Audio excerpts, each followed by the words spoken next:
और महाराज मोह मिटेगा। ये पाप का जो बाप है मोह, ये मिटेगा। मोह मिटेगा तो भगवान में मन लगेगा, क्योंकि प्राणी मात्र को ये मोह ही पाप की ओर घसीट कर ले जाता है।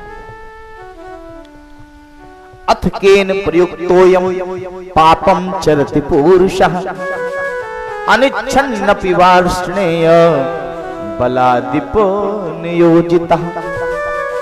गीता के तीसरे अध्याय के 36वें श्लोक में भगवान कृष्ण ने भी यही बात अर्जुन को समझाई। वह कौन है जो मनुष्य को पाप की ओर घसीट कर ले जाता है? भगवान ने कहा कि अर्जुन वह केवल मोह है। काम एस, क्रोध एस, रजोगुण समुद्भवः। और देखो भाई, काम क्रोध लोभ जो है, यही तो मनुष्य को पाप की ओर घसीट कर ले जाते हैं। और इसलिए भाई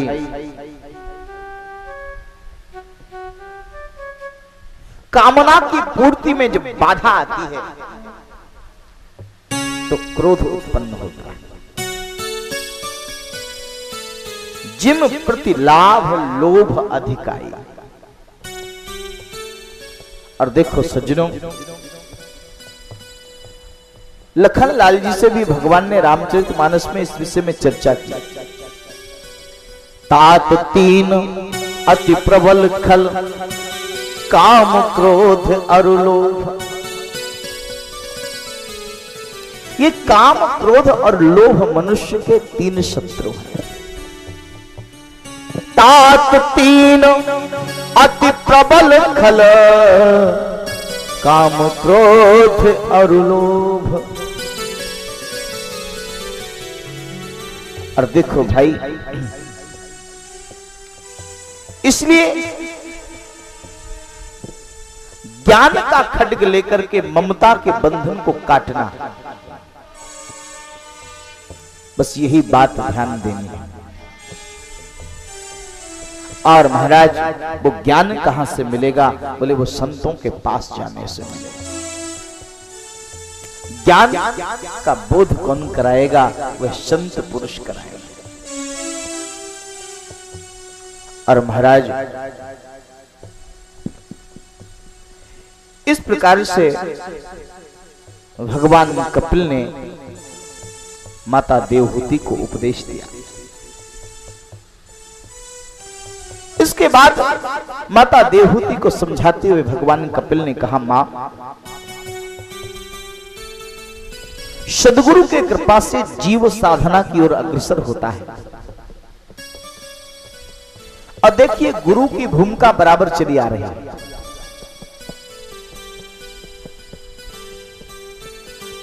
और याद रखना, गुरु के बिना जीवन में साधना पथ पर तुम आगे नहीं बढ़ सकते। इसलिए गुरु का होना बहुत जरूरी है।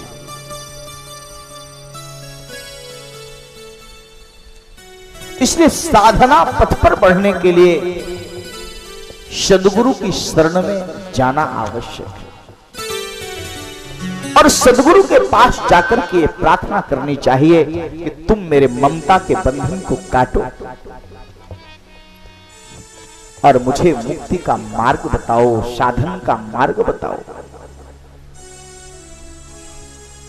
और देखो भैया, बिना गुरु के कुछ है नहीं। जितनी भी साधनाएं हैं तुम्हारी, जितना भी ज्ञान है तुम्हारा, वह बिना गुरु के अप्रमाणिक है।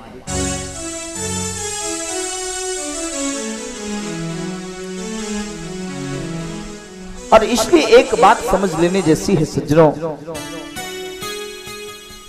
आप लोग दीक्षा लेते हैं, लेकिन आप लोगों को यह पता ही नहीं कि दीक्षा है क्या। थोड़ी भाई आवाज बढ़ा।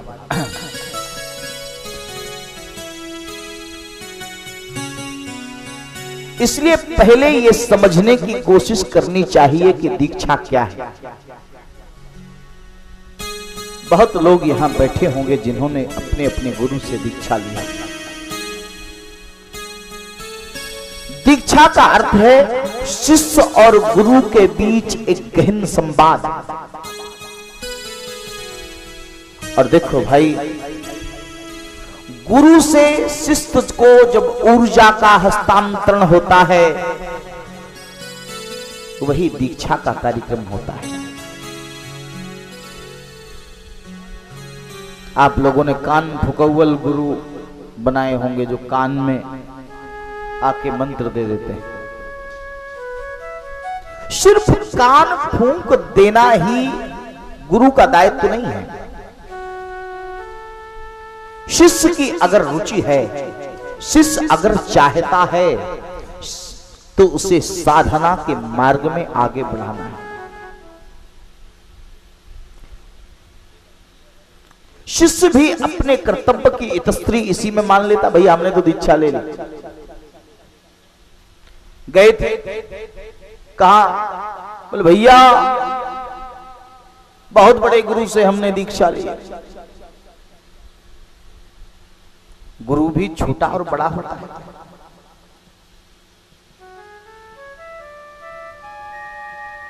लोगों से परिचय पूछो, आप किस? अरे हम तो बहुत बड़े गुरु के शिष्य हैं। अच्छा, क्या प्रमाण है कि आप बहुत बड़े गुरु के शिष्य हैं? अरे उनका बहुत बड़ा आश्रम है, उनके बहुत चेले हैं। अरे तो भैया जिसके बहुत चेले होंगे, बहुत बड़ा आश्रम होगा, क्या वही बड़ा गुरु?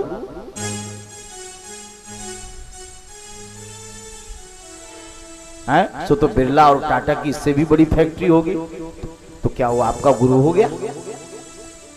तो जमीन को देखकर, जायदाद को देखकर, वैभव को देखकर, चेलों को देखकर, गाड़ी को देखकर, घोड़े को देखकर आपने गुरु बनाया है क्या?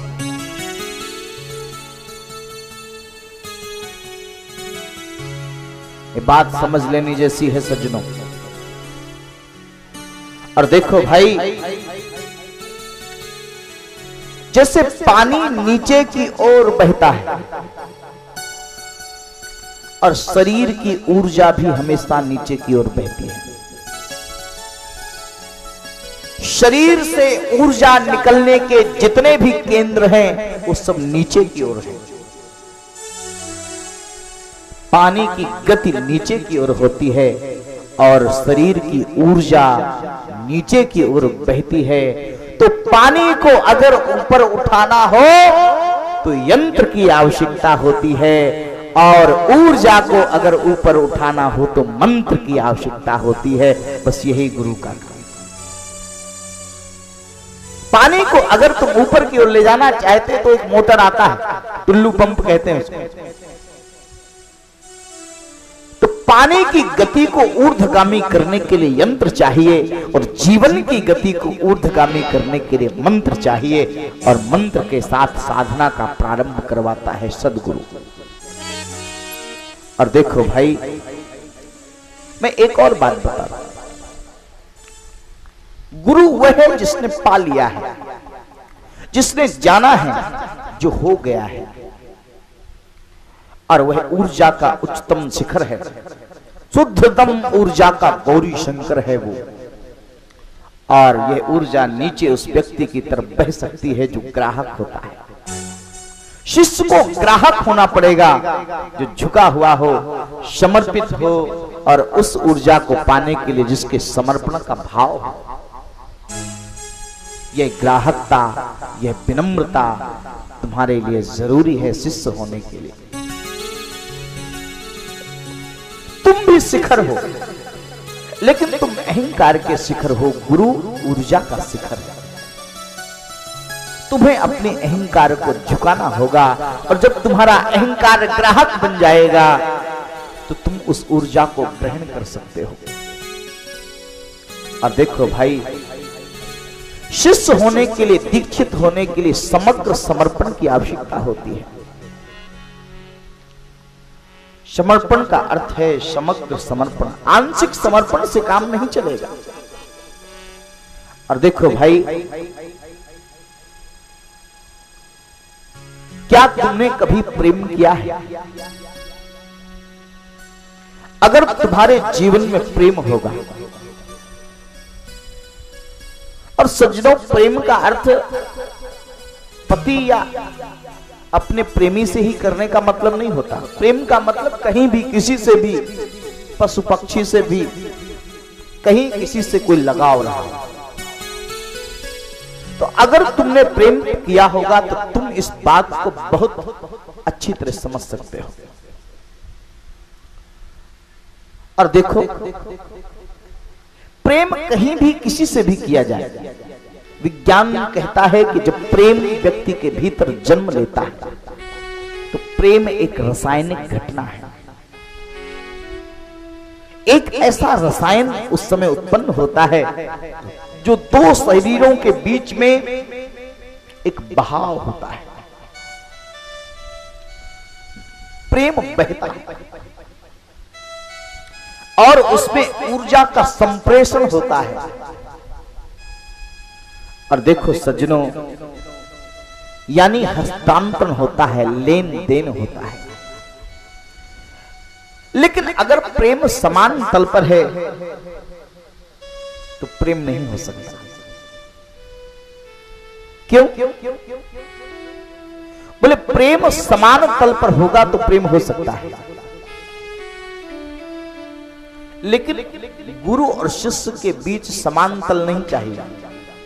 एक को झुका हुआ होना होगा और दूसरे को उठा हुआ होना होगा। शिष्य को झुका हुआ होना होगा, विनम्र होना होगा, ग्राहक होना होगा। और देखो भाई, दीक्षा में गुरु की भूमिका पुरुष की होती है और शिष्य की भूमिका स्त्री की होती है। कैसे? सज्जनों, इस बात को समझ लेने जैसा है। दीक्षा आंतरिक ऊर्जा का, वास्तविक ऊर्जा का हस्तांतरण है और गुरु तभी तुम में प्रवेश कर सकता है, तभी तुम्हें रूपांतरित कर सकता है जब तुम उसको प्राप्त करने के लिए ग्राहक हो जाते हो। जब तक तुम ग्राहक नहीं होगे, जब तक तुम ग्रहण करने के लिए तत्पर नहीं होगे, तब तक तुम्हारी ऊर्जा का ना रूपांतरण हो सकता है और ना ही गुरु अपनी ऊर्जा का स्थानांतरण कर सकता है और ना ही हस्तांतरण कर सकता है। और देखो भाई, तुम्हें अपने द्वार दरवाजे खोलने होंगे। जब तक तुम्हारे दरवाजे बंद हैं, तुम्हारे द्वार बंद हैं, गुरु तुम्हारे भीतर प्रवेश कैसे करेगा?